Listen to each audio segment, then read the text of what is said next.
하나의 종목을 깊이 있게 분석해보는 알투자 시간입니다. 금요일마다 함께하는 분이죠. 리서치 아름의 김도윤 애널리스트 나와 있습니다. 안녕하세요. 안녕하세요. 네, 지난주에 이제 소개해 주셨던 아비코존자가 한 주 동안 흐름이 좋았어요. 어제 좀 살짝 네. 변동성이 나오기는 했지만 네, 네. 리뷰를 먼저 해보고 시작할게요. 네, 알겠습니다. 아비코전자 조금 더 지난 것 같습니다. 한 2, 3주 전쯤 말씀을 드렸던 것 같은데요. 네. 예, 아비코전자 일단 흐름은 우상향하는 흐름 말씀해 주셨던 것처럼 나오고 있고요.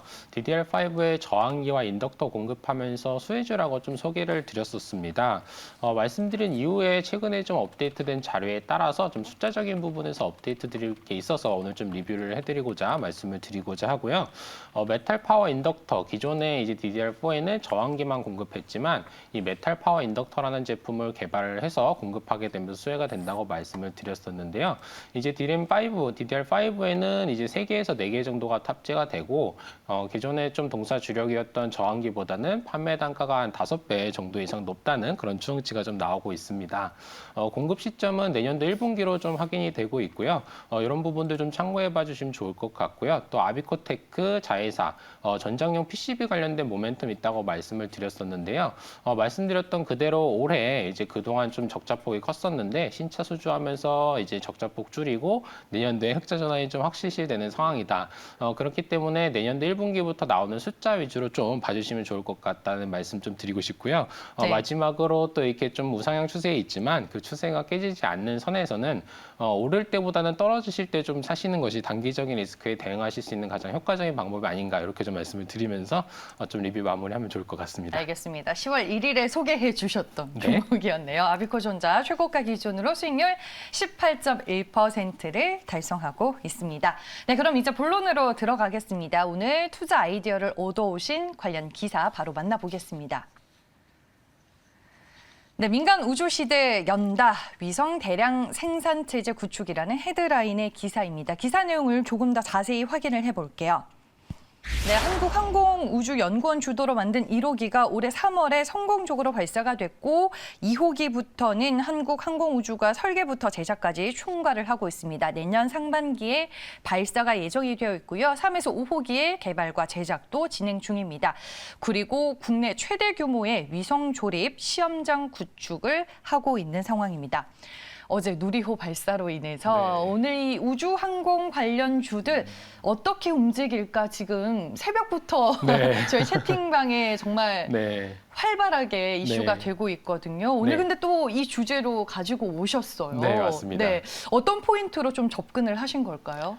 네, 일단은 이제 우주항공산업 일단 당장은 사실 기대감이 이렇게 많지는 않았던 것이 사실입니다. 네, 이번에 네. 뭐 성공 확률이 한 30% 안팎이었죠. 네, 맞습니다. 네. 그래서 사실 이 발사가 임박하면서 오히려 관련주들 흐름이 좀 좋지 않은 모습도 분명히 있었고요. 네. 하지만 시간에서 이제 예상과 다르게 워낙 좀 좋았던 뉴스들이 먼저 좀 나오면서 반응이 좀 있었던 것은 사실입니다. 하지만 이제 장이 끝나고 나서 이제 발사 실패에 대한 관점에 대한 의견도 나오면서 조금 불안하신 분들도 많이 있으실 것 같은데요. 뭐 일단 시간에 오른 것만큼은 당연히 좀 힘들겠지만 일단 그렇게 좀 많이 빠지지는 않을 것이다라는 게 좀 일반적으로 볼 수 있는 관점이 아닌가 싶습니다. 아, 미리 빠졌기 때문에요? 네, 뭐 주가가? 그 전에 그 기대감으로 사실 올랐던 부분이 크지 않았다고 봅니다. 네, 네. 그렇기 때문에 뭐 많이 빠지지는 않을 것 같고 혹시 만약에 많이 빠지게 된다면 이 항공우주 산업 이런 누리호의 성공과 실패 양분법적으로 보실 게 아니라 국가에서 장기적으로 육사해가는 그런 산업이라는 측면에서 봤을 때 분명한 성과 이뤄낸 것도 많고요. 이런 방향성은 앞으로도 꾸준히 확인이 될 것이기 때문에 오히려 오늘 막 너무 많이 빠지게 되면 이제 장기적으로 봤을 때는 저감에서 기회로 좀 보셔도 좋을 것 같습니다. 네, 알겠습니다. 어제 이제 시간의 거래에서는 관련 종목들이 다 좋았는데 네. 6시 이후로 좀 확정 발표가 났기 때문에 과연 오늘 시초가가 어떻게 형성이 될지 상당히 궁금합니다. 네. 원래 성공 확률이 좀 크지 않았기 때문에 뭐 이 정도만 해도 이제 절반의 성공을 이뤄낸 거다. 네. 아니다. 궤도에 안착하는 게 중요하기 때문에 실패를 봐야 한다라는 의견이 분분한 것 같은데 오늘 시초가 그리고 장중 내내 흐름을 보면 시장은 이제 어떻게 평가를 하고 있는지 알 수 있을 것 같고요. 네. 일단 큰 그림으로 네. 우주항공산업 자체를 바라보자라고 얘기를 네, 해주셨으니까 맞습니다. 최근에 이쪽에서 대한민국의 현 주소는 어떤가요? 네, 일단 네. 상당히 좀 잘 해나가고 있습니다. 어제 이제 누리호 한국형 발사체라고 명명을 한 게 이제 우리나라 기술로 이제 좀 주도를 해가겠다 이런 의지가 좀 들어간 것이고요. 네. 상당한 부가가치가 있는 산업이기 때문에 정부의 육성 의지가 상당히 강력하고요. 이를 위해서 사실 이제 민간 기업이 개발에 참여를 해서 기술 이전을 좀 할 수 있게 한다거나 이런 식으로 이제 민간 시장 개발을 위한 정부의 적극적인 움직임이 포착되고 있다. 이렇게 좀 봐주시면 좋을 것 같습니다. 네, 알겠습니다. 그러면 앞으로 이쪽 산업에 대한 전망은 또 어때요? 네, 네. 관련 정책들 상당히 힘있게 드라이브가 걸릴 것으로 보고 있고요. 우선 2018년도에 발표된 제3차 우주개발진흥 기본계획에 따르면 2040년까지 총 69기의 위성을 발사할 것으로 현재 계획이 되어 있는 상황입니다. 다시 한번 말씀드리지만 세 가지 키워드를 좀 위주로 봐주시면 되는데요. 정부는 첫째로 지속적으로, 둘째로 국산화, 그리고 세 번째 민간 시장 개화, 이 세 가지 키워드를 중심으로 꾸준히 드라이브를 걸고 있는 상황이고, 위성 수요는 지속적으로 증가를 할 것이고, 위성과 관련된 부품들 국산화도 잘 진행이 되고 있고, 이런 위성들을 이제 실어서 올릴 수 있는 어제와 같은 발사체에 대한 국산화 부분들도 이루어지고 있다. 이렇게 좀 봐주시면 좋을 것 같습니다. 네, 알겠습니다. 뭐 내년 5월을 이제 기약을 하고 있는 상황에서 네. 그동안 또 많이 준비를 해서 대한민국이 한 걸음 한 걸음 또 나아가게 될 텐데 뭐 이런 기조를 봤을 때 우리가 시장에서 얻을 수 있는 투자 포인트는 뭐가 있을까요? 네, 일단 위성이 확실시 되는 것은 지속적으로 발사될 것. 이게 저희가 현재 가장 확정되어 있는 부분이라고 좀 봐주시면 되겠고요. 네. 그렇기 때문에 관련된 기업들 제가 두 번째 포인트로 말씀드렸던 국산화. 국산화는 상당히 좀 강력하게 밀어붙이고 있기 때문에 이런 관련된 부품 기업들 좀 충분히 봐주시면 좋을 것 같습니다. 사실 이렇게 공공시장에서만 시장을 선점하는 게 큰 투자 포인트가 아니다라고 하시는 분들도 있으실 수도 있으실 것 같습니다. 이쪽에서 제가 보는 포인트는 기술을 개발해서 부품을 만들고 실제 우주에서 성능 검증을 마쳤다는 스페이스 헤리티지를 획득할 수 있다는 것입니다. 이걸 획득하게 되면 이제 글로벌 시장에도 글로벌 민간 시장에도 진출을 할 수 있기 때문에 앞으로는 이런 부품들을 개발을 하고 정부와 협업을 해서 우주에서 스페이스 헤리티지를 획득을 하고 그것을 기반해서 글로벌 민간 시장 진출까지 할 수 있는 기업들에 저희가 좀 주목을 해보면 좋을 것 같습니다. 네, 알겠습니다. 우주항공 관련주들에 대한 투자 포인트까지 짚어주셨습니다. 그러면 시장에 존재하는 관련주는 어떤 것들이 있는지 8개로 분류를 해봤는데요. 함께 보시죠. 네, 많은 분들이 또 오늘 채팅방에 얘기를 해주고 계세요.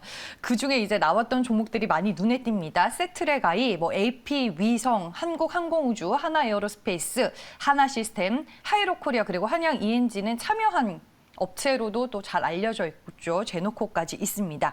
이 안에서 어떤 종목일까요? 오늘 소개해 주실 종목은? 네, 저 중에서는 가장 좀 잘 알려지지 않은 기업일 것 같습니다. 네. 올해 상장을 했기 때문인데요. 오늘 제노코라는 기업 좀 말씀을 드려보고자 합니다. 진짜 의외의 기업을 소개해 주시네요. 네, 맞습니다. 어떤 기업이죠? 네, 이런 우주항공 산업이나 방산 산업 핵심 부품 국산화 선도 기업으로 좀 봐주시면 되겠고요. 구체적으로 좀 말씀을 드려보면은 이제 위성에 들어가는 위성 탑재체 부품이나 위성 본체 부품들, 핵심 부품들 국산을 해서 이제 개발을 해서 이제 탑재를 하고 있고요. 그리고 이런 위성 탑재체 같은 부품들 한번 우주로 쏘아 올려지게 되면은 성능 검증이 사실상 불가능하기 때문에 지상에서 이렇게 꼼꼼히 점검을 수행하게 되는데 그런 사업도 좀 같이 영위를 하고 있습니다. 차세대 전투기 KF-21이나 이런 곳에 들어가는 혼성 방지기 같은 이제 국산 방산 산업 핵심 부품도 개발해서 마찬가지로 사업을 진행하고 있고요. 또 최근에 좀 주목을 해볼 만한 부분은 무인기 관련 사업도 좀 진행을 하고 있다. 이렇게 좀 말씀을 드리면 좋을 것 같습니다. 네, 저뿐만 아니라 네, 이 시간에 네. 매경TV를 애청해 주시는 많은 시청자분들께서 제노코는 좀 생소한 기업이다라고 얘기를 많이 해주고 계시는 것 같습니다. 네. 그러면 위성 핵심 부품, 실제 위성에도 좀 탑재가 되고 있는 상황이에요? 네, 맞습니다. 동사가 네. 이제 올해 3월에 이제 발사된 차세대 중형위성 1호기가 있었죠. 거기에 이제 위성 탑재체 핵심 부품인 X밴드 트랜스미터라는 제품을 국산해서 탑재를 실제로 했습니다. 용어가 좀 어렵기 때문에 제가 좀 쉽게 말씀을 드려보자면 이름은 어렵지만 이제 기능적인 측면에서는 위성이 수집한 데이터를 지상으로 전송해주는 역할 그런 제품을 좀 봐주시면 되겠고요. 이외에도 이번에 이제 카이스트로부터 기술 이전 계약을 받으면서 위성 탑재체뿐만 아니라 위성 본체의 핵심 부품인 S밴드 트랜스폰더라는 제품으로까지 제품 포트폴리오를 확대해 갈 수 있는 그런 기업입니다. S밴드 트랜스폰더도 제가 쉽게 말씀을 드려보자면 네. 결국 위성 탑재체와 위성 본체를 좀 구분하는 것을 쉽게 좀 말씀드려보자면 위성 탑재체는 이제 위성이 수집한 데이터를 지상에 쏴주는 역할을 하게 되고요. 위성 본체 부품은 이런 위성 탑재체를 제어하고 또 나아가서 지구의 위성 지성국과 양방향 통신까지 하는 것을 기능적으로 위성 본체 부품이라고 하게 됩니다. 해당 부품 역시 이제 2018년도에 발사된 차세대 소형위성 1호기에서 스페이스 헤리티지를 획득을 했고요. 그렇기 때문에 동사는 국내에서 유일하게 스페이스 헤리티지를 획득한 위성 본체와 위성 탑재체의 핵심 부품을 가지게 되었다. 이렇게 좀 말씀을 드릴 수가 있겠습니다. 그러면 위성 탑재체로 인한 수혜 정도는 실질적으로 어느 정도예요? 네, 네. 아무래도 그 글로벌 기업들을 보더라도 이 우주항공 관련 기업들이 단가를 다 공개를 하진 않습니다. 네. 하지만 저희가 추정한 바로는 이 X밴드 트랜스미터 같은 경우 이 제품 성능에 따라서 대당 10억에서 25억 원 정도로 측정이 될 것으로 좀 보고 있고요. 차세대 중형위성 1호기 기준으로는 한 대당 총 3개가 탑재가 되기 때문에 정부가 앞으로 이제 2040년까지 이제 발사하기로 한 위성 숫자로만 보더라도 절대 작은 시장은 아니다. 이렇게 좀 말씀을 드릴 수가 있을 것 같습니다. 네, 알겠습니다. 해외 시장 진출에 대한 가능성도 존재하는지 궁금하네요. 네, 아무래도 동사의 가장 큰 투자 포인트가 될 것 같습니다. 아무래도 이렇게 좀 해외 시장 진출 가능성 가시화되고 있다고 판단이 되고요. X밴드 트랜스미터 같은 경우에는 세계 최고 전송 속도인 720 Mbps급으로도 개발을 완료를 했고요. 미국의 나사나 유럽 우주기구의 규격에 의한 공정 승인도 마쳤으며 미국과 유럽의 특허도 모두 받아놓은 그런 상황입니다. 차세대 중형위성 1호기가 3월에 발사가 되고 잘 이제 기능을 수행함에 따라서 스페이스 헤리티지를 획득했기 때문에 글로벌 기업들도 상당히 좀 많은 관심을 가지고 있는 것으로 파악을 하고 있고요. 사측에서도 적극적으로 글로벌 시장 진출을 준비하고 있는 것으로 파악을 하고 있기 때문에 이런 해외 시장 진출, 특히 내년도 4분기까지 조금 기다려 보시면서 주목을 해봐 주시면 좋을 것 같습니다. 네, 알겠습니다.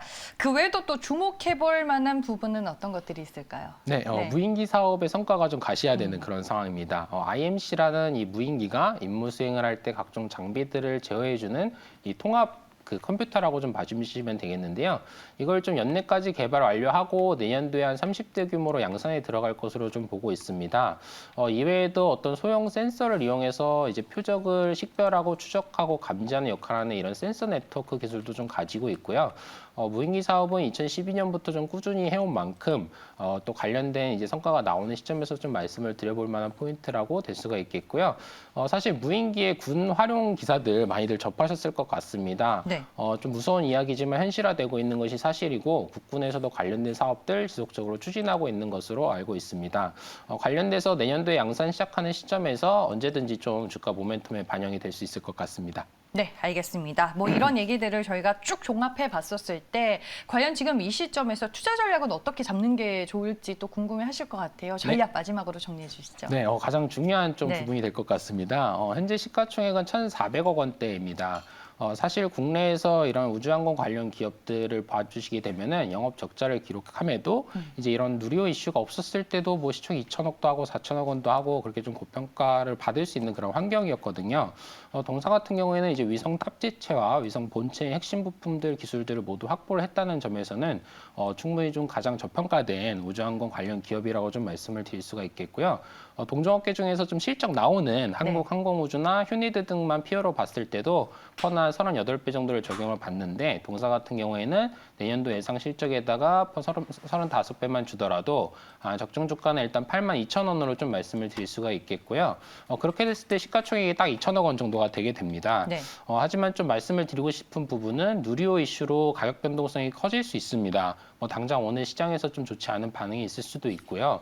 하지만 이제 동사 같은 경우에 포인트는 내년도까지 동사가 개발한 이 X밴드 트랜스미터로 글로벌 시장에 진출하느냐 마느냐가 좀 중요한 투자 포인트였었기 때문에 오히려 오늘 좀 만약에 주가가 좀 하락을 하게 된다면은 중장기적으로 충분히 좀 오히려 저가 매수 기회로 좀 활용하실 수도 있다는 판단이고요. 당장에 접근하시기보다는 사실 가격 변동성 커질 수 있기 때문에 조금 축소되셨을 때 어차피 내년 4분기까지는 보셔야 되는 기업으로 판단하기 때문에 조금 조심스럽게 접근해봐 주시되 또한 또 잊지 않으셨으면 좋겠습니다. 알겠습니다. 오늘 또 변동성이 예고가 되고 있는 섹터 내 종목이기 때문에 전략을 잘 설명을 해주셨습니다. 대놓고 생소하게 생각하시는 분들도 많으신 것 같은데 또한 시청자분께서는 그렇기 때문에 떼묻지 않은 종목이다라고 맞습니다. 표현을 해주기도 하셨습니다. 이미 수요일에 주가가 좀 선반영이 돼서 빠진 부분이 있는데 변동성이 클 때보다는 조금 주가가 안정이 되면 길게 보고 내년까지 보고 접근을 하자라고 말씀해 주셨습니다. 목표 주가 82,000원 참고하시길 바라겠고요. 알투자 오늘 이 시간에는 리서치 아름의 김도연 애널리스트와 함께했습니다. 고맙습니다. 감사합니다.